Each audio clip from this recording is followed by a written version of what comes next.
قل هو الله أحد الله الصمد لم يلد ولم يولد ولم يكن له كفوا أحد.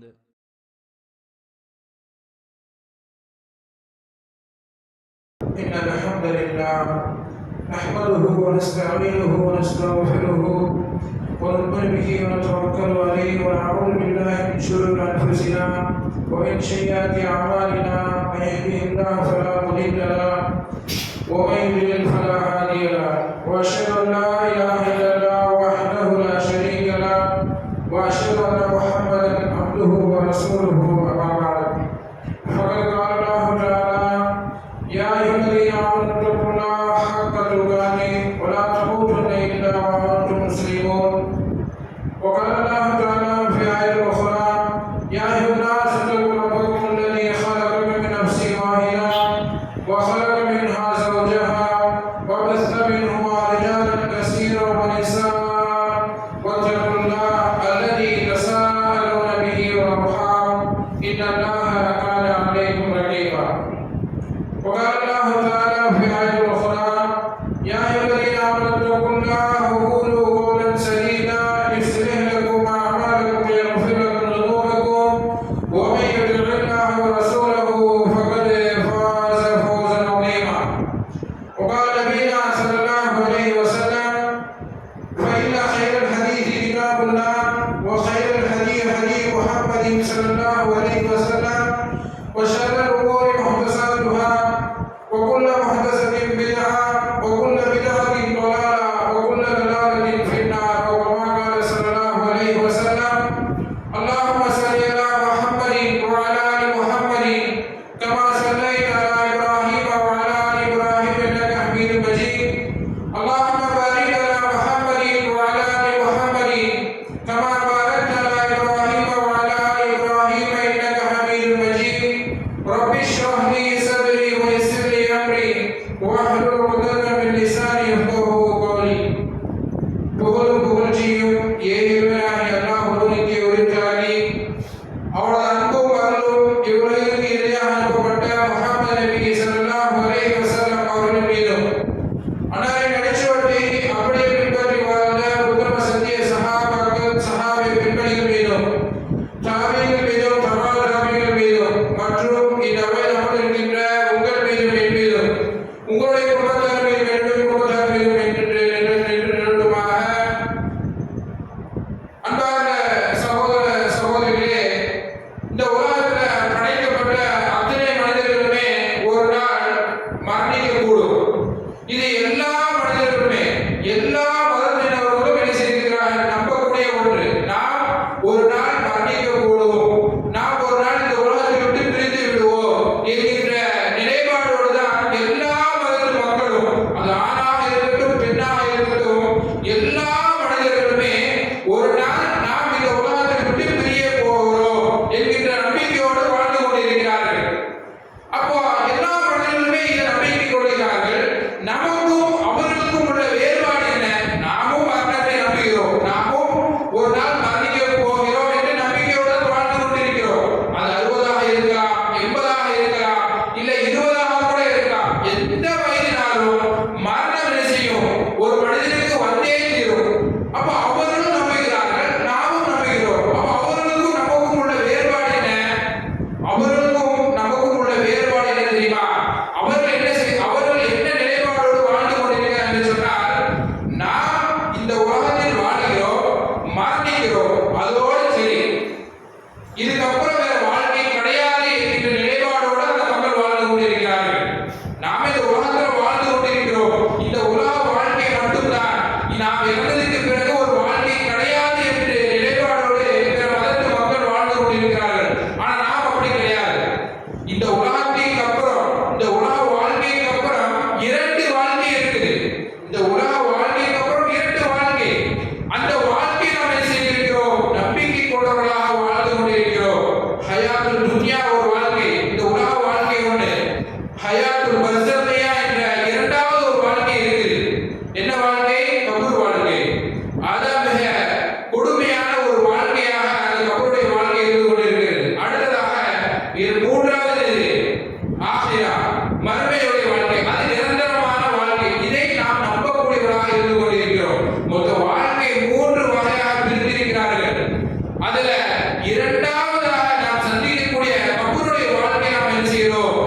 நாம மறந்து வாழக்கூடிய நிலைமை ஏற்பட்டு இருக்கிறது.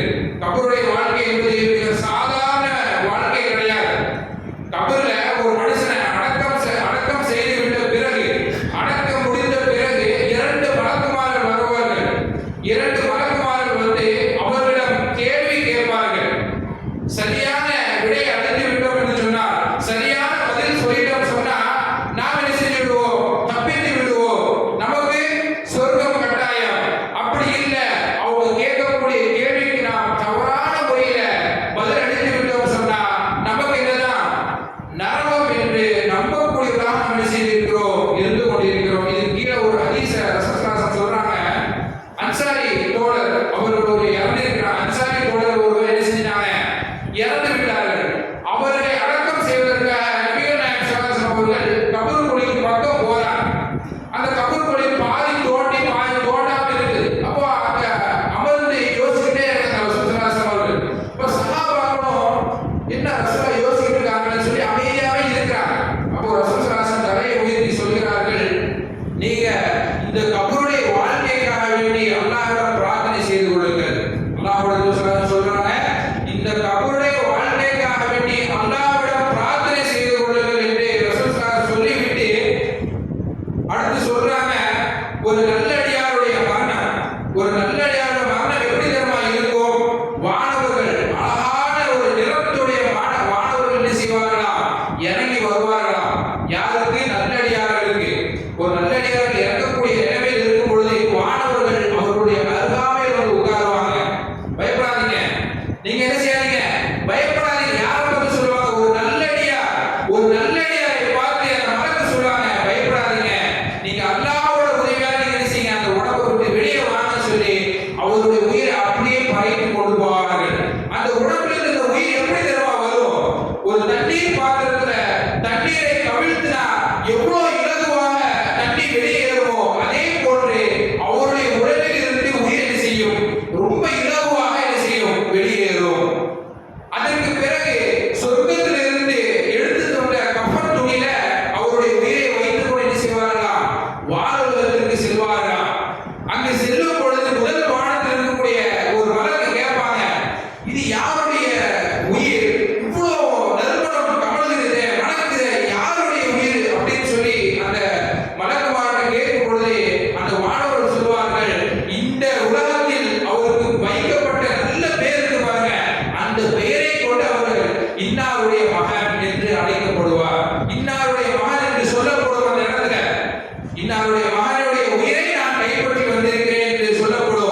தீயவர் இறங்கக்கூடிய நிலையில் இருப்பாரே, அவர் பயந்து கொண்டு இருப்பார். அந்த வானவர் இறங்கும் பொழுது அவர் அருகாமையில் இருக்கும் பொழுது அவர் அலறிக் கொண்டு இருப்பார். தீய ஆத்மாவே, அல்லாஹ்வுடைய தீய ஆத்மா நினைச்சு வெளியே வா என்று சொல்லி ஒரு ஈரத் துணி, எப்படி ஒரு ஈரத் துணி ஒரு முள்வெளியில் சிக்கிக்கொண்டு எப்படி இருந்தால் கிழிந்து கொண்டு வருமோ அதே போன்று அவருடைய உயிரை பிடிக்கும் பொழுது கிழிந்து கொண்டே செய்யும். ரொம்ப கடினமான முறையில் அவருடைய உயிரை பிடிக்கப்பட்டு வானவருக்கு கொண்டு செல்வார்கள். அங்க முதல் வானத்தில் கொண்டு போகும் பொழுதே வானவர் என்ன இவ்வளவு துர்நாற்றம் வீசுது, இது என்ன அடியாருடைய மரணம் என்று கேட்கும் பொழுது அந்த வானவர் சொல்வாரா, உயிரை பறித்து கொண்டு சென்ற அந்த வானவர் சொல்வாரா, இவர் யார் தெரியுமா, இந்த உலகத்துல கெட்ட பெயரை கொண்டு அழைக்கப்பட்டிருந்த அந்த பெயரை கொண்டு அழைப்பார்களாம், இன்னாருடைய மகன் என்று சொல்லும் பொழுது, அப்படியா இவருக்காண்டி வானத்தை திறங்கன்னு சொல்லி வானவர் சொல்வார்கள். இவர்களுக்கு வானத்தை திறக்க முடியாது என்று சொல்வார்கள். எப்படி முதல் வானத்தை அவர்களுக்கு அடிபட்டு விடும். முதல் வானத்தை திறக்க மாட்டாங்க. யாருக்கு யாருக்கு இந்த உலகத்துல எவன் தீயவனாக வாழ்ந்தானோ, அல்லாஹ்வை நிராகரித்து வாழ்ந்தானோ அவனுக்கு முதல் வானம் திறக்கப்படாது. அதை சொல்லிவிட்டு ரசூல் ஸல்லல்லாஹு அலைஹி வஸல்லம் ஒரு வசனத்தை ஓதி காமிக்கிறாங்க பாருங்க.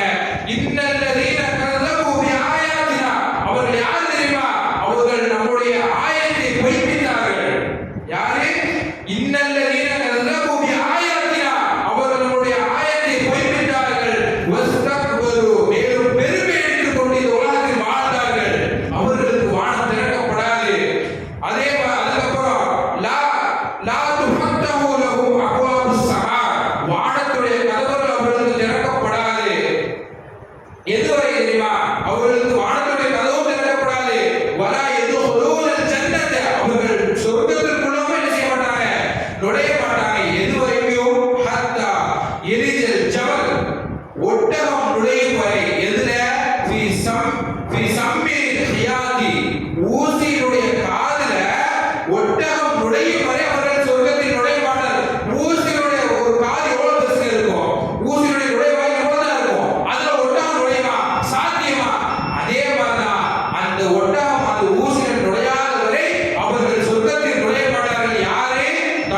நம்முடைய வசனத்தை எவர் பொய்ப்பித்தாரோ, அந்த வசனத்தின்படி எவன் நடக்கவில்லையோ, எவன் பெருமை எடுத்து இந்த உலகத்தில் நடந்தானோ அவனுக்கு வானம் திறக்கப்படாது. எது வரைக்கும்?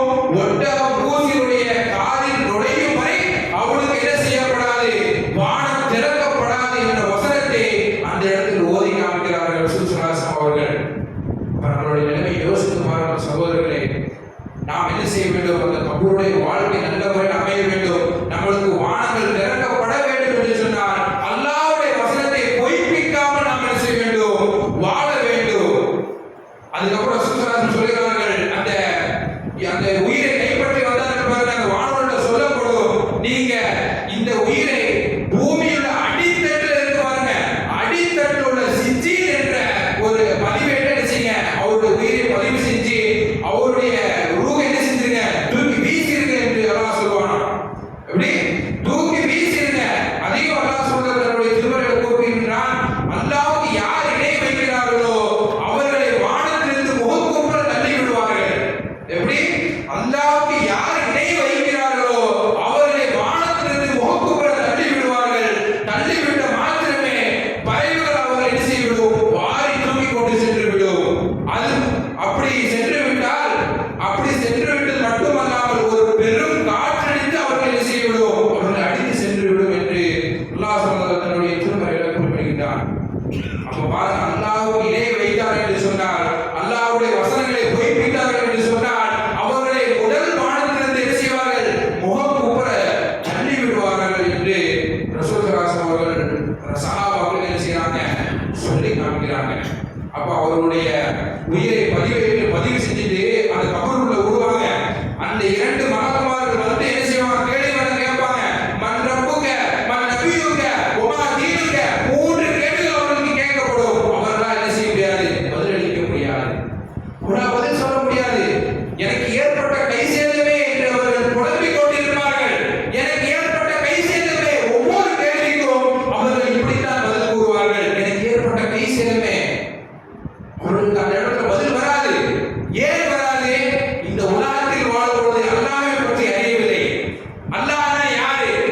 என்னுடைய மகன் டாக்டர் ஆகணும், இன்ஜினியர் ஆகணும், இப்படி என்னுடைய மகன் ரயில்வே துறையில இப்படி ஆகணும் என்று சொல்லி பல லட்சம் செலவழிக்கிறோம். ஆனால் மார்க்க கல்வி நான் இலவசமா கொடுக்கிறப்பா, மார்க்க கல்வி கற்பிப்பதற்கு படிப்பதற்கு அவன் வரவேன்னு சொன்னா ஒரு ஆள் கிடையாது. நம்மளுடைய ஈமான் அவ்வளவுதான் இருக்கு. நம்மளுடைய ஈமான் அவ்வளவுதான் கம்மியா தான் இருக்குது. நம்ம இலவசமா கல்வியை தரோம், மார்க்க கல்வியை சொல்லி தரோம், அல்லாஹ்வை பற்றிய வல்லமை என்ன, அல்லாஹ் எப்படிப்பட்டவர் என்று சொல்லி கொடுக்கிறோம், நபினா யாரு, நபி எப்படிப்பட்டவர் என்று சொல்லி கொடுக்கிறோம். அவங்கள வர சொல்லுங்க என்று சொன்னால் அவர்கள் என்ன செய்ய மாட்டேங்கிறாங்க, அனுப்ப மாட்டேங்கிறாங்க. மக்தப் மதரசாவை அனுப்ப மாட்டேங்கிறாங்க. பிள்ளைகளை மக்தப் மதரசா நடந்துட்டு இருக்குது, 2 பிள்ளைகள் மட்டும் வர்றாங்க. அப்ப நம்மளுடைய ஈமான் எந்த அளவுக்கு இருக்கு சோதிச்சு பாருங்க. நம்மளோட ஈமான் எந்த அளவுக்கு இருக்கு கேட்டா, மக்கள் மக்தப் மதரசாக்கு வர சொன்னா கேட்டா அது ரொம்ப தூரமா இருக்கு வீடு, அந்த பிள்ளைங்க வரணும்ல. காலையில 7 மணிக்கு குளிச்சு பஸ் ஏறி அனுப்ப தெரியுதுன்னா உலக கல்வி படிப்பதற்கு, ஏன் மார்க்க கல்வி படிப்பதற்கு 1 மணி நேரம் செலவழிப்பு தயாராக இல்லை. நம்மளோட ஈமான் அவ்வளவுதான் இருக்குது. இப்படி யார் மார்க்க கல்வி படிக்காமல் இருக்கிறார்களோ, அல்லாஹ்வின் பக்கம் அல்லாஹ்னா யார் என்று தெரியாமல் இருக்கிறார்களோ, அவர்களுக்கு அந்த கபர்ல 3 கேள்விக்கு பதில் தெரியாது. அவர்கள் எனக்கு ஏற்பட்ட கை சேதமே என்று இருந்து கொண்டிருப்பார்கள். அப்ப நான் அந்த 3 கேள்விக்கு பதில் சொல்லணும்னு சொன்னா, அந்த 3 கேள்விக்கு பதில் தெரியணும்னு சொன்னா மார்க்க கல்வி கண்டிப்பா படிக்கணும். ரசூல் ஸல்லல்லாஹு அலைஹி வஸல்லம் சொன்னார்கள், இந்த உலகத்தில் படைக்கப்பட்ட அத்தனை முஸ்லிம் மீது மார்க்க கல்வி கற்றுக் கொள்வது கட்டாய கடமை என்று சொல்லியிருக்கிறார்கள். இந்த உலகத்தில் படைக்கப்பட்ட அத்தனை முஸ்லிம்களுக்கும் கட்டாய கடமை மார்க்கத்தை பற்றி தெரிந்திருக்கிறது. அப்ப நாம் என்ன செய்ய வேண்டும், மார்க்கத்தை பற்றி நாம் என்ன செய்ய வேண்டும், அதிகமாக தெரிந்திருக்கணும். அப்படி இருந்தால் மட்டும்தான் நான் அந்த 3 கேள்விக்கு பதில் சொல்ல முடியும். இல்லைன்னு சொன்னா ஒரு காரணமும் அது பதில் சொல்ல முடியாது. கை சேதமே என்று இருக்க வேண்டியதுதான். அப்ப நாம் அந்த 3 கேள்விக்கும் தயாராக இருக்கணும்னு சொன்னா, நான் சொல்வதற்கு தயாராக இருக்கணும்னா நாம் முதலில் மார்க்க கல்வி படிக்க வேண்டும். அல்லாஹ்னா யார் என்று தெரிந்திருக்க வேண்டும். அப்படி இருந்தால் மட்டும்தான் நாம் என்ன செய்ய முடியும், அந்த 3 கேள்விக்கு பதில் சொல்ல முடியும். இல்லை என்று சொன்னால் நம்முடைய கபர் வாழ்க்கை மிகவும் மோசமாக இருக்கும், மிகவும் மோசமாக இருக்கும்.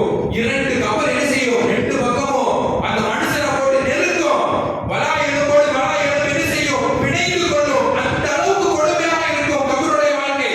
நாம் எல்லாம் லேசாக நினைத்து கொண்டிருக்கிறோம். 3 கேள்வி கேட்பாங்க, அசால்ட்டா சொல்லிடலாம் அப்படி நினைச்சுக்கிட்டு இந்த உலகத்தை வாழ்ந்துகிட்டு இருக்கிறோம். அந்த 3 கேள்விக்கு என்னுடைய வாயிலிருந்து பதில் வரணும்னு சொன்னா இந்த உலகத்தில் அல்லாஹ் கட்டுப்பட்டவனா வாழணும். அப்படி இருந்தா மட்டும் நான் அந்த 3 கேள்விக்கு பதில் சொல்ல முடியும். நல்ல அமல்களை அதிகமாக செய்யணும். ஒரு மனிதனுக்கு ஒரு காலக்கெடு அல்லாஹ் கொடுத்திருக்கிறார். அந்த காலக்கெடு என்ன செஞ்சிருக்கணும், நல்ல அமல்களை செஞ்சிருக்கணும். ஒரு மனிதன் இறந்து போறான், அந்த மனிதன் இறந்து போறான், அவனுக்கு அடுத்த வாய்ப்பு கொடுத்து அவன் என்ன செய்ய மாட்டான், அடுத்த வாய்ப்பு அவனுக்கு கிடைக்காது. அதே அல்லாஹ் சொல்றான், ஹத்தா இதா ஜா அஹதுஹுல் மௌத் கால ரப்பி இர்ஜிஇன். அந்த ஒரு மனிதன் சொல்வானா, யா அல்லாஹ் என்னுடைய இறைவா இந்த உலகத்தை திருப்பி அனுப்பி வைய. எதுக்கு, நான் என்ன செய்யறேன், விட்டு வந்த ஒரு நல்ல காரியத்தை நான் திருப்பி செஞ்சுட்டு வரேன் அப்படின்னு சொல்லுவானா. அப்ப அல்லாஹ் சொல்றான், அவன் என்ன செய்ய, அவன் சொல்லுகின்ற வார்த்தை எல்லாம் வெறும் வார்த்தை.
அப்படி திருப்பி விட்டுவதற்கு நாம் என்ன செய்திருக்கோம்? மெனக்கெடுகிறோம்.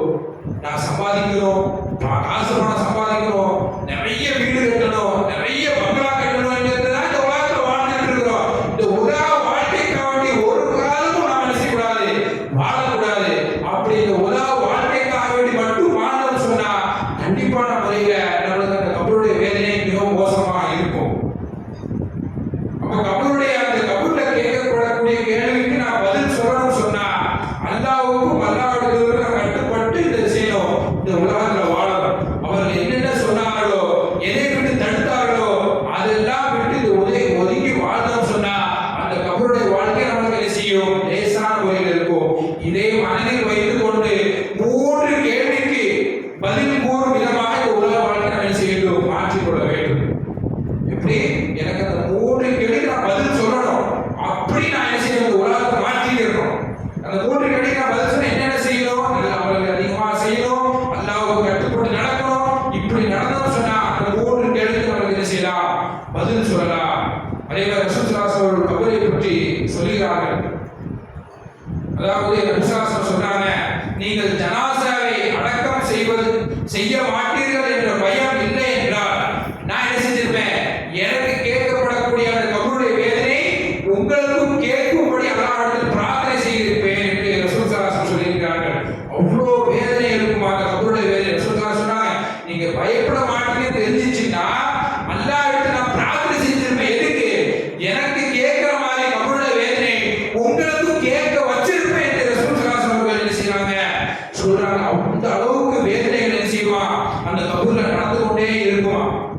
அதே மாதிரி ரசூல் ஸல்லல்லாஹு அலைஹி வஸல்லம் வேற ஒரு ஹதீஸ்ல சொல்றாங்க, ஒரு நல்லடியாருடைய மரணம் எப்படி இருக்கு தெரியுமா? கபூர்ல வச்சதுக்கு அப்புறம் காலையிலும் மாலையிலும் அவர்களுக்கு சொர்க்கம் எடுத்து காட்டப்படும். எப்படி? காலையிலும் மாலையிலும் அவர்களுடைய சொர்க்கம் இருக்கு தெரியுமா? அவருக்கு உண்டான இடம் இருக்கு பாருங்க. அந்த இடத்தை அல்லாஹ் என்ன செய்வானா? எடுத்து காமிப்பானா. இதுவரைக்கும் நாளை எழுப்பப்படும் வரை, நாளை வறுமையில் எழுப்பப்படும் வரை அவருக்கு சொர்க்கத்திலே காட்டிக்கொண்டே இருப்பான். இதுதான்ப்பா நீ தங்கக்கூடிய இடம், நீ வரக்கூடிய இடம் இதுதான்ப்பா என்று அல்லாஹ் என்ன செய்வானா? அவர்களுக்கு காமித்துக் கொண்டே இருப்பானா. அதே தீய ஆத்மாவாக இருந்தால், பாவியாக இருந்தால், இறைவனுக்கு இணை வைக்கக்கூடியவனாக இருந்தால் அவனுக்கு எப்படி தெரியுமா? அவனுக்கு நரகத்தை காமிக்கப்படும். அவன் தங்கக்கூடிய இடத்தை அல்லாஹ் காமிப்பான். இதுதான் நீ தங்கக்கூடிய இடம், நீ இருக்கக்கூடிய இடம் என்று நரகம் இதுதான் என்று சொல்லி நாளை எழுப்பப்படும் வரை அல்லாஹ் என்ன செய்வான்? காமிப்பான். இந்த நிலைமையிலிருந்து நாம் மாறணும். இந்த நிலைமை எனக்கு வரக்கூடாது. கபூருடைய வாழ்க்கை எனக்கு ரொம்ப கடினமா இருக்கக்கூடாதுன்னு சொன்னா அல்லாஹ்வுடைய தூதருக்கு கட்டுப்பட்டு நடக்கணும். அல்லாஹ்வுக்கு கட்டுப்பட்டு நடக்கணும். அப்படி நடந்தா மட்டும்தான் நம்மளுக்கு கபூருடைய வேதனை கிடையாது. கபூர்ல புது மாப்பிள்ளை மாதிரி தூங்கலாம். எவன் அல்லாஹ்வுக்கு இணை வச்சானோ, வசனங்களை பொய்ப்பித்தானோ அவனுக்கு கபூருடைய வேதனை ரொம்ப வேதனையாக இருக்கும். ரசூலுல்லாஹ் சொன்னாங்க, நாளைக்கு வறுமையில் எழுப்பப்படும் வரை அவனுக்கு நரகத்தை காமிக்கப்பட்டு கொண்டே இருக்கும். இதுதான் நீ வரக்கூடிய இடம் என்று. அப்ப நாம் என்ன செய்ய வேண்டும்? நல்ல காரணமாக இருக்க வேண்டும் என்று சொன்னால், எனக்கு கபூர் நல்ல முறையில் இருக்க வேண்டும் என்று சொன்னால் அல்லாஹ்வுக்கு கட்டுப்படக்கூடியவராக இருக்க வேண்டும். நல்ல மரணம் என்ன தெரியுமா சொல்றாங்க? எனக்கு அதாவது நல்ல மரணம், ஒரு நல்லடியாருடைய மரணம் சொல்லுமா, நான் தங்கக்கூடிய இடத்துக்கு அவசர அவசரமா கொண்டு போங்கப்பா, என்னை வச்சிருக்காதீங்க, நான் தங்கக்கூடிய இடத்துக்கு அவசர அவசரமா கொண்டு போங்க என்று அந்த மையத்தை சொல்லுமா. அந்த உயிர் நல்லடியார உயிர் சொல்லுமா, நான் இந்த உலகத்துல எனக்கு நான் தங்கக்கூடிய இடம் இருக்கு பாருங்க, அதுக்கு அவசர அவசரமா கொண்டு போங்க என்று அந்த நல்லடியார உயிர் சொல்லுமா. அதே பாவியோட உயிர் என்ன தெரியுமா சொல்லுமா? எனக்கு என்ன கேடு பிடித்து விட்டது, எனக்கு என்ன கேடு பிடித்து விட்டது என்று அலறுவானா. இந்த மையத்து உயிர், அந்த உயிர் இருக்கும் பொழுது அந்த கெட்டவனுடைய உயிர் அலறுமா. இந்த அலறல் சத்தத்தை மனித இனமும் ஜின்னினமும் தவிர மற்ற எல்லா உயிரினங்களும் கேட்கக்கூடியதாக இருக்கிறது. இந்த அலறக்கூடிய சத்தம் இருக்கு பாருங்க, அந்த பாவி அலறுவான் பாருங்க, எனக்கு என்ன கேடு ஏற்பட்டு விட்டது என்று அலறுவான் பாருங்க. அந்த அலறல் சத்தம் மனித இனத்தையும் ஜின்னினத்தையும் தவிர மீது எல்லா ஜீவராசிகளும் இந்த உலகத்தில் என்னென்ன படைப்புகள் இருக்கோ அத்தனை படைப்புகளுமே கேட்கும் அந்த அலறல் சத்தத்தை. அந்த ரசூல் ஸல்லல்லாஹு அலைஹி வஸல்லம் சொல்றாங்க, இந்த சத்தத்தை மனிதன் கேட்டான்னு சொன்னா அந்த இடத்துல மயங்கி அடிச்சு கீழே விழுந்துருவான்னு சொல்றாங்க. அந்த சத்தத்தை மனிதன் கேட்டான்னா அந்த சத்தத்தை அவன் செஞ்சு விடுவான், மயங்கி விழுந்து விடுவான். நம்மளுடைய மரணம் நல்ல மரணமாக இருக்கணும், நம்மளுடைய கபர் வாழ்க்கை நல்ல வாழ்க்கையாக இருக்கணும் சொன்னா அல்லாஹ்வுக்கும் அல்லாஹ்விற்கும் கட்டுப்பட்டவர்களாக வாழ வேண்டும். அதே மாதிரி அந்த மூன்று கேள்விக்கு நாம் பதில் சொல்ல வேண்டும் என்று சொன்னால் அல்லாஹ்வை பற்றி அறிவு என்னோடு இருக்க வேண்டும், நபியை பற்றி அறிந்திருக்க வேண்டும், மார்க்கத்தை பற்றி சரியான புரிதல் இருக்க வேண்டும். இப்படி இருந்தால் மட்டும்தான் நம்மளால் அந்த கேள்விக்கு பதில் சொல்ல முடியும். ஆகவே மார்க்கத்தை பற்றி அல்லாஹ்வை பற்றி தெரிந்து கொள்ளக்கூடிய பாக்கியத்தை அல்லாஹ் சுப்ஹானஹு வ தஆலா தந்தருள்வானாக.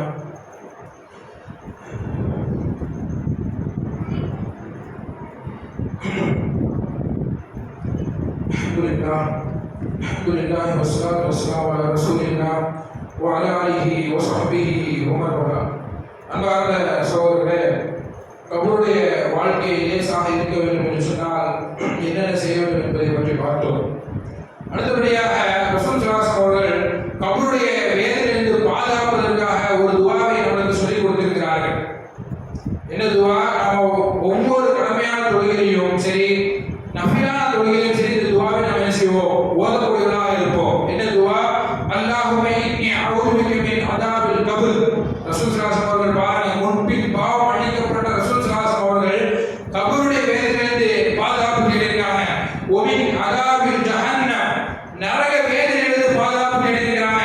ஒமின் ஃபித்னத்தில் மஹ்யா வ மமாத்தி, உலக வாழ்க்கையிலிருந்தும் மரணத்திலிருந்து என்ன செஞ்சிருக்காங்க?